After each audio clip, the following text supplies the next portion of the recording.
ধর্মমন্ত্রী কেন একজন বানাইছে? ধর্মমন্ত্রী একজন থাকবে মুসলমান, এবং প্রতিমন্ত্রী হিসাবে সে অন্য কোন ধর্মের মন্ত্রী বানাও, সরকারের পক্ষ থেকে সেখানে সেই অমুসলিম ধর্মমন্ত্রীকে পাঠাও, অমুসলিম ধর্ম প্রতিমন্ত্রীকে পাঠাও, সে গিয়া তোমাদের সরকারের প্রতিনিধিত্ব করবে। মুসলমানরা কেন যাও সে? গণতন্ত্রকে আর রাজনীতিকে এত চিন্তা করে কিছু মুসলমান আখেরাতকে বরবাদ করে চির জাহান্নামের কীট হয়ে যায়। 5 বছরের জন্য একটি এমপি হবে আর মন্ত্রী হবে, সেটার জন্য এত এত মাথা গরম করার কি দরকার? চিরস্থায়ী জান্নাত পাওয়া সের জন্য ফিকির করতে হবে না? মরার পরে চিরস্থায়ী জান্নাত, আর এই কয়েকদিনের মন্ত্রী সাহেব, পরে লোকেরা রাস্তা রাস্তায় দৌড়েছে, ধর এটারে এটারে বান, এটারে জেলে নে।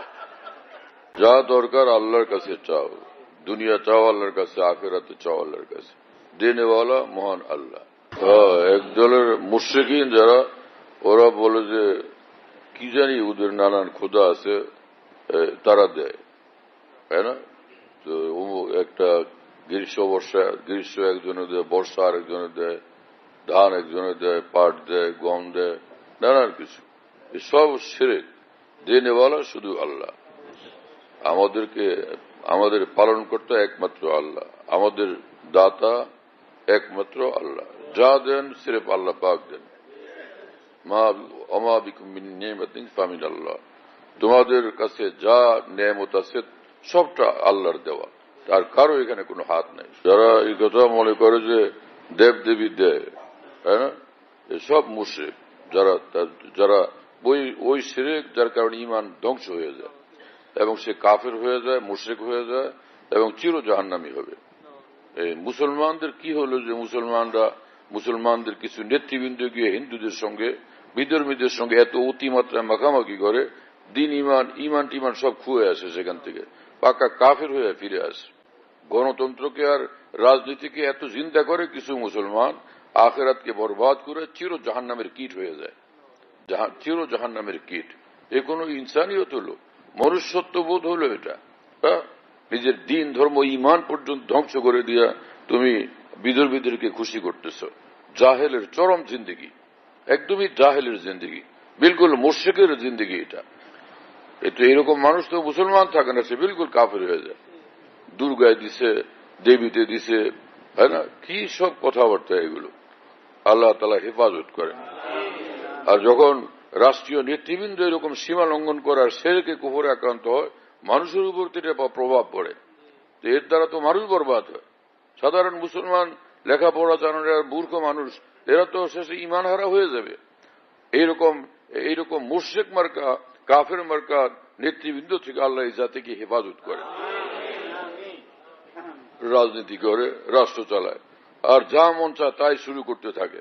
আরে বিধর্মীদেরকে এত খুশি কেন করো? বিধর্মীদেরকে খুশি করার জন্য এত উঠে পড়ে কেন লাগছো? অত খাওয়ান তো আল্লাহ তাআলা, পালেন তো আল্লাহ তাআলা, ক্ষমতার মালিক তো আল্লাহ তাআলা। যে আল্লাহকে রাজি করো, আল্লাহকে খুশি রাখো, আল্লাহকে ভয় করো। আল্লাহকে বাদ দিয়ে মাখলুকের পিছনে ছুটাছুটি করতেছ, এর রেজাল্ট হলো শুধু লাঞ্ছিত হওয়া, অপদস্থ হওয়া, বেইজ্জত হওয়া, দুনিয়াও খুয়ানো, আখেরাতও খুয়ানো। এসব রাস্তা থেকে ফিরে আসা চাই। এক আল্লাহর উপর জীবনকে উৎসর্গ করো, রাজনীতি করো দিন ইমানের হেফাজতের সাথে, রাষ্ট্র পরিচালনার দায়িত্ব পাইলে সেখানে প্রথম আল্লাহর প্রতি কৃতজ্ঞ হও, আল্লাহর শুকর গুজারি করো, আল্লাহকে ভয় করো, আল্লাহর হুকুমের উপরে জীবনকে পরিচালনা করো এবং দেশের মানুষকে আল্লাহর হুকুম মোতাবেক পরিচালনা করো। কি যে নিজের মন যা চায় তাই বলতে থাকো, তাই করতে থাকো, এরকম মাস্তানি করার জন্য ক্ষমতা না। যা খুশি তা করার জন্য পাগলের মতো ক্ষমতা না। ক্ষমতার শুকর আদায় করো। আল্লাহ পাক, কেউ তো সিনেমা হল চালায়, কেউ চোর চামার ডাকাতের দল, নানান রকমের মানুষ আছে, কেউ ড্রেন সাফ করে, সুইপার। তোমাকে আল্লাহ রাষ্ট্র পরিচালনার দায়িত্ব দিয়েছেন, ক্ষমতা দিয়েছেন, সে এক নেয়ামত, সেটা শুকর গুজারি করো। এইভাবে যে ইনসাফের সাথে নিজে চলো, ইনসাফের সাথে পরিচালনা করো, আর দিন রাত আল্লাহ পাকের কাছে শুকর গুজারি করো, কৃতজ্ঞতা প্রকাশ করো। আল্লাহর জমিনে গায়রুল্লাহর পিছনে ছুটতেছ, দেব দেবী খাওয়ায়, দেব দেবী পালে, নাউযুবিল্লাহ তাআলা মিন যালিক। তওবা করো এর থেকে, শিরক থেকে, কুফর থেকে। মুসলমান হয়ে তুমি ফের কাফের বুলি বলতেছো, এটা কি তরিকা? এই তো মূর্খতা একদম। এই লেখাপড়াও করো নাই নাকি, যে এইরকম লেখাপড়ার কোনো মূল্য নেই? লক্ষ ডিগ্রি থাকুক, লক্ষ ডক্টরেট থাকুক, এই লেখাপড়ার এক পয়সার মূল্য নাই। কারণ তিনি নিজের কল্যাণ অকল্যাণ, নিজের মঙ্গল অমঙ্গল বুঝতে পারতেছ না।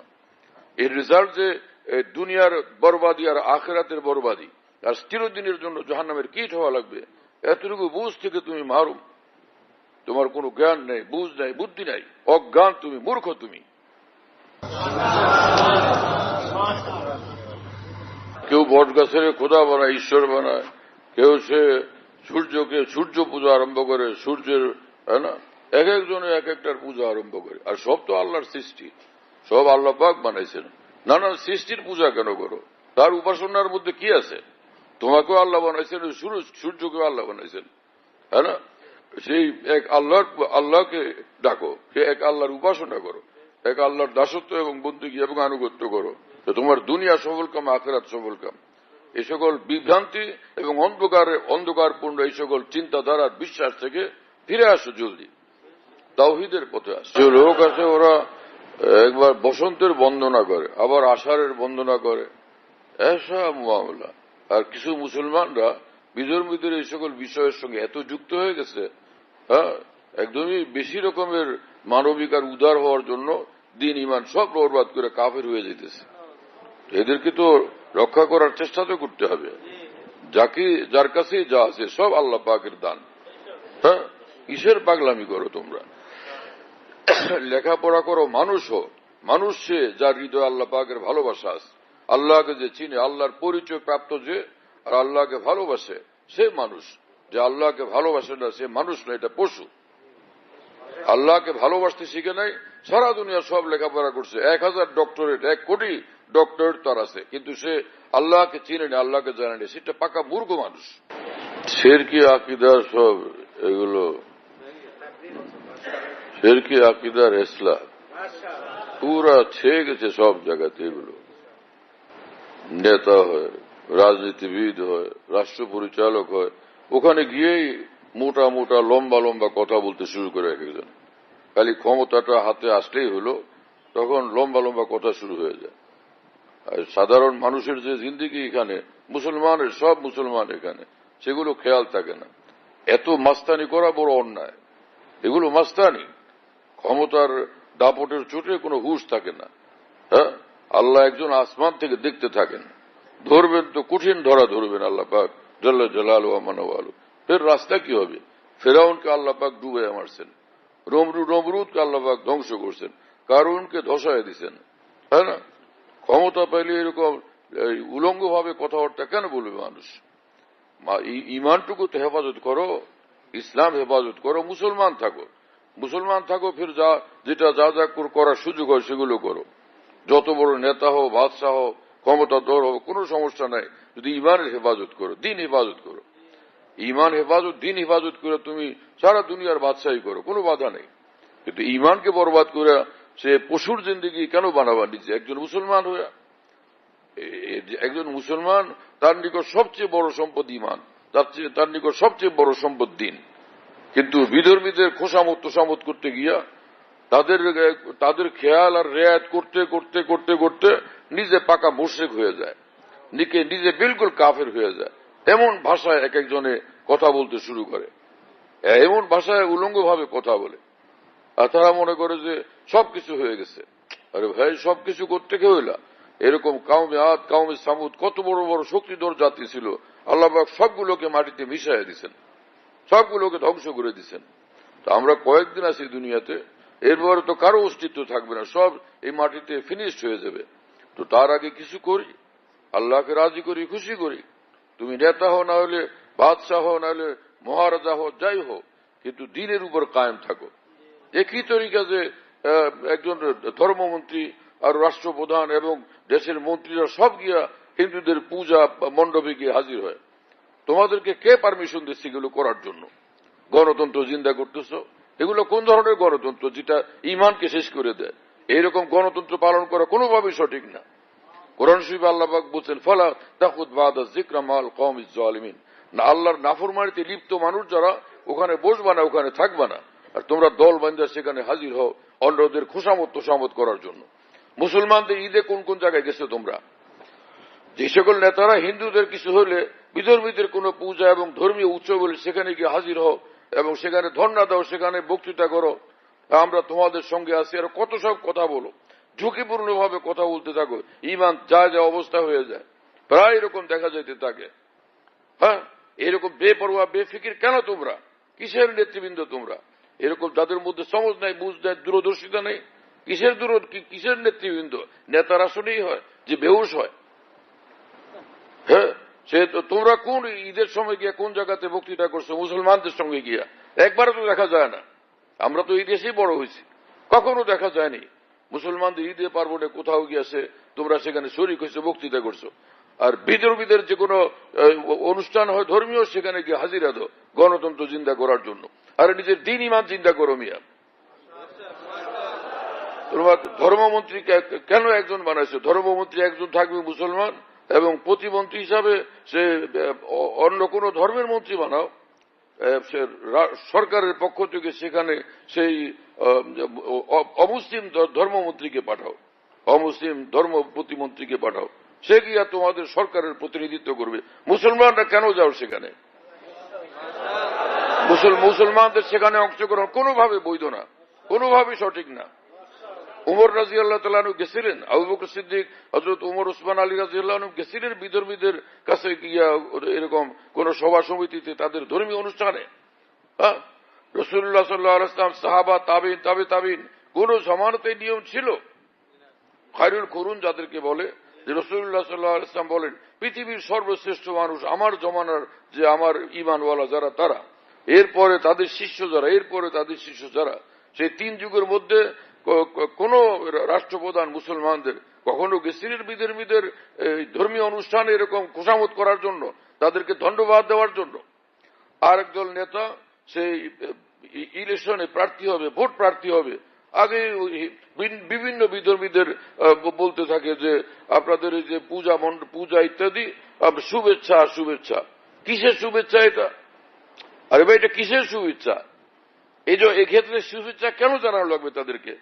তাদের সেরেকি কর্মকাণ্ড, সেখানে কিসের শুভেচ্ছা জানাও তুমি? তোমরা এতটুকু করো, তাদের নিরাপত্তার ব্যবস্থা করো, কেউ তাদের ক্ষতি করতে না পারে, তাদের ঢিল ছুটতে না পারে, তাদের ডিস্টার্ব করতে না পারে, সেজন্য সরকারের পক্ষ থেকে তোমরা ব্যবস্থা নাও। কিসের শুভেচ্ছা পেশ করতেছ তুমি মুসলমানের বাচ্চা হইয়া? হ্যাঁ, তোমার জন্য জায়েজ আছে এরকম শুভেচ্ছা পেশ করা? আলেমদেরকে কোন সময় জিজ্ঞেস করছো তোমরা? পাগল কতগুলো, শুধুই বদ্ধ পাগলের দল এগুলো, কতগুলো বদ্ধ পাগল। মানুষের ভোট পাওয়ার জন্য তুমি এত পাগল? আসমানওয়ালার রহমত পাওয়ার জন্য তোমার পাগল হওয়া দরকার ছিল, আসমানওয়ালাকে রাজি করার জন্য তোমার পাগল হওয়া দরকার ছিল। ভোটের পাগল তুমি, ইমানকে বরবাদ করে, আখিরাতকে বরবাদ করে, আল্লাহকে নারাজ করে, আসমানওয়ালাকে নারাজ করে তুমি মানুষকে সন্তুষ্ট করতেছ। যে লা তাআতা লিমাখলুক ফি মাসিয়াতিল খালিক, রাসূলুল্লাহ সাল্লাল্লাহু আলাইহি ওয়াসাল্লাম বলছেন, মাখলুককে যে এইভাবে খুশি করে যে আল্লাহ নারাজ হন, তো এটার কোনো পারমিশন নাই, এরকম কোনোভাবে এটা করা যাবে না, শরীয়তে এটার কোনো অনুমোদন নাই, কোন রকমের অনুমতি নেই এটার জন্য। যারা করছে এর থেকে তওবা করো, আইন্দা এরকম করবা না কেউ, ভবিষ্যতে এর থেকে বিরত থাকো। পাগলামি করে খালি উলামায়ে কেরাম সেগুলো বিষয়ে কেন কথা বলেন না? উলামাদের দায়িত্ব না এগুলো বলা। আল্লাহকে বাদ দিয়া, আল্লাহর সন্তুষ্টি বাদ দিয়া সে পাবলিকের সন্তুষ্ট করতেছে। কয়জন মানুষ ওদেরকে খুশি করে ভোটটা যাতে ঠিক মতো আসে, আমি একজন এমপি হইতে পারি, আমি একজন মন্ত্রী হইতে পারি। কিসের এমপি, কিসের মন্ত্রী? লক্ষ কোটি এমপি হওয়া, মন্ত্রী হওয়ার চেয়ে ইমানের দাম বেশি। সারা জাহানের বাদশাহ হওয়ার চেয়ে ইমানের দাম বেশি। এতটুকু বুঝ নাই তাহলে তুমি মূর্খ মানুষ। তুমি এইরকম মুসলমান যার মধ্যে ইমানের এতটা মর্তবার বুঝ আসে নাই, তুমি এখনো ইমানি লাইনে পাকা মূর্খ মানুষ। তোমার ইমানি লাইনে আরো হাঁটা উচিত, আলেম ওলামাদের কাছে যাওয়া উচিত, যাতে তোমার মধ্যে সহি বুঝ পয়দা হয়, শুদ্ধ এবং নূরওয়ালা বুঝ পয়দা হয়। সারা দুনিয়ার মন্ত্রিত্ব এবং বাদশাহের চেয়ে ইমানের দাম বড়, সেটা বুঝতে হবে। 5 বছরের জন্য একটি এমপি হবে আর মন্ত্রী হবে, সেটার জন্য এত এত মাথা গরম করার কি দরকার? চিরস্থায়ী জান্নাত পাওয়া, সের জন্য ফিকির করতে হবে না? মরার পরে চিরস্থায়ী জান্নাত, আর এই কয়েকদিনের মন্ত্রী সাহেব, পরে লোকেরা রাস্তা রাস্তায় দৌড়েছে, ধর এটারে, এটারে বান, এটারে জেলে নে। সেই মন্ত্রিত্বের জন্য তুমি এরকম পাগল হয়েছো কিসের জন্য? যেই মন্ত্রিত্ব শেষ হওয়ার পরে পাবলিক খুঁজতেছে এটা কই গেল, পরে এমন জায়গায় পালায়, সিয়ালে কোন জায়গায় পালাইছে তার থেকেও গোপন জায়গায় গিয়া পালানো লাগে। হ্যাঁ, এইরকম পৃথিবীর বিভিন্ন দেশের নেতা, সে দেখা গেল ইউরোপের বিভিন্ন দেশে বিরাট প্রভাবশালী প্রেসিডেন্ট ছিল, এখন সেটা গ্রেফতার করে জেলে পাঠিয়ে দিছে। কিসের এই সকল তুমি মন্ত্রী হইতেছ আর রাষ্ট্রপ্রধান হইতেছ? এগুলো কয়েকদিনের জিনিস, তাই না, ক্ষণস্থায়ী জিনিস। এই সকল দাপটের কোনো মূল্য নেই। আজকে তোমার হাতে ক্ষমতা আছে, পুলিশ আছে, তোমার খুব সেলুট দেয় মানুষে, তোমার ক্ষমতা শেষ, রাস্তা দিয়া যাও, আর একজনে যে ইটের বস্তা, সালার বস্তা নিয়ে মাথা যাইতেছে, সেই বেটাও দেখে মনে করে হাসে এবং সালামও দেয় না। আর ওই জায়গা দিয়ে বড় পীর জিলানি গেলে সবাই সালাম করতো, ওই জায়গা দিয়ে খাজা মহিউদ্দিন চিশতি গেলে সবাই সালাম করতো, সবাই শ্রদ্ধার সাথে নিয়ে পড়তো। যে বাদশাহী, যে মন্ত্রিত্বের এক পয়সার মূল্য নাই, সেটা নিয়ে এত গর্ব গরিমা, দাপট, দম্ভ কিসের জন্য? আল্লাহকে চিনো, আল্লাহকে জানো, আল্লাহকে মানো, আল্লাহর মহব্বত করো, দিন ইমানকে উঠতে রাখো, সুখে থাকবে এবং তোমার উচ্চ আসন নসিব হবে। মাশাআল্লাহ, মাশাআল্লাহ, মাশাআল্লাহ, মাশাআল্লাহ। আমাদের ঢালকানগর খানকাহের যেখানে আমি আছি, খানকা ইয়াদগারে হাকিমুল উম্মত, মনে রাখো, বলো খানকা ইয়াদগারে হাকিমুল উম্মত। হাকিমুল উম্মতের স্মৃতি এখানে, হাকিমুল উম্মতের কথাবার্তায় আলোচনা হয় আলহামদুলিল্লাহ। একটা নাম, কিন্তু তামাম আকাবের কথাই আলোচনা হইতে থাকে আলহামদুলিল্লাহ। বাইতুল হক জামে মসজিদ, ছাপড়া মসজিদ বলে, 5 তলা বিল্ডিং, ওটার নাম ছাপড়া মসজিদ। সেই পুরানো নাম এটা আছে। তো ছাপড়া মসজিদ, সেখানে মাসিক ইজতেমা হয় প্রত্যেক ইংরেজি মাসের দ্বিতীয় বৃহস্পতিবার। আসর থেকে শুরু হয়, রাত 10টা পর্যন্ত, 10:30 পর্যন্ত হয়। তো ওখানে শরীক হওয়ার জন্য চেষ্টা করবেন ইনশাআল্লাহ। খানকা বিডি এই অ্যাপস, এটা খুলতে পারলে ওর মধ্যে বয়ান, কবিতা, বুকস ইত্যাদি সব একসঙ্গে পাওয়া যায়। খানকা বিডি হলো এরকম, স্পেলিং হলো KHANQAH, এর সঙ্গে লাগালাগি বিডি, খানকা বিডি। এই অ্যাপসটা খুললে ওর ভিতরে বয়ানগুলো পাওয়া যায় সব। এটা ডাইরেক্ট শোনা যায় কি, এবং ডাইরেক্ট শোনা যায়।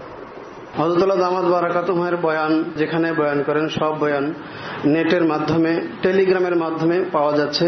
হযরতুল্লাহ দামাত বারাকাতুহু যখন বয়ান করেন, বয়ানটা আমরা দেশ বিদেশ থেকে, দুনিয়ার যে কোনো জায়গা থেকে আমরা পেতে পারি।